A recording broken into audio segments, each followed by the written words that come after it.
women are capable of being the CEOs, being entrepreneurs, going out and being lawyers, doctors, whatnot. It's just we choose not to because the family is the most important unit. It's the most important. I mean, being the caretaker of your family, that is the most important role. It is the hardest role, being a homemaker, and we need to give them more credit. And I feel like when women are hating on that role, it's because they had, again, bad experiences in that role, or they had bad programming about it. Maybe they just didn't understand, and maybe they didn't have a good upbringing. They didn't have the kind of the nurturing mother that they needed. I mean, there's just so many different there's just so many different scenarios that that we can't. There's no one size fits all.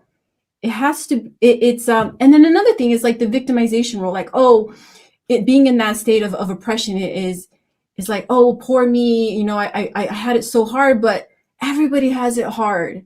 There's not one person who made it and became successful that did it and said, oh yeah, that was easy. No, it's a lot of work. And mothers put in work. Homemakers put in a lot of work. Raising your kids, that's a lot of work. They just need more credit, I feel like homemakers are just the hardest workers, and they're not as appreciated now as they were back then, because everything, the whole just the whole stigma around has changed. It's like in this day and age, for those of us that have maintained like our biology of like who we are and like what we're supposed to do, we're spoken to as if we're like weaker than the next one who's like chasing their hustle. And I for me, I'm very much a person of like, that's cool, like what is yours, and what's mine is mine. And that's that. I'm not really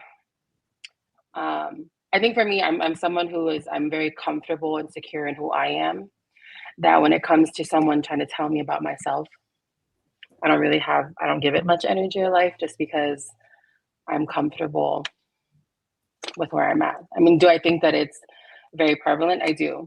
And I think that's even more so why for me, like in having younger sisters and younger nieces and cousins, like it's always important for me to remind them the value of like being rooted, because at the end of the day, like biology aside, culturally, like that's how I was raised. That is where and my culture has had a very major influence on like who I am and how I live my life.